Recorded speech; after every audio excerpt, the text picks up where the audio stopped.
നമസ്കാരം.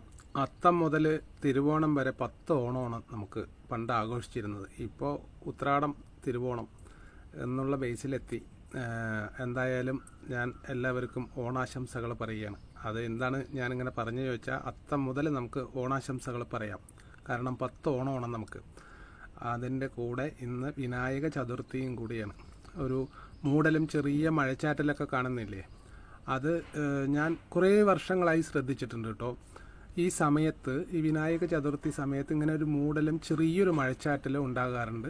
അത് തുടർച്ചയുണ്ടോ ചോദിച്ചാൽ ഇല്ല, എങ്കിലും പല സമയങ്ങളിലും അത് ഞാൻ കണ്ടിട്ടുണ്ട്. എൻ്റെ അനുഭവത്തിൽ ഞാൻ ശ്രദ്ധിച്ചിട്ടുണ്ട്. കാരണം എന്താണെന്ന് വെച്ചാൽ, ഇതൊക്കെ ഞാറ്റുവേലകൾ നോക്കുക, കർഷകർ ഞാറ്റുവേലകൾ നോക്കുമല്ലോ.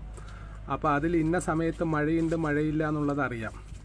അപ്പോൾ അങ്ങനെയുള്ള ഒരു അറിവാണ് എനിക്കുള്ളത്. എന്തായാലും ദൈവം അനുഗ്രഹിക്കട്ടെ.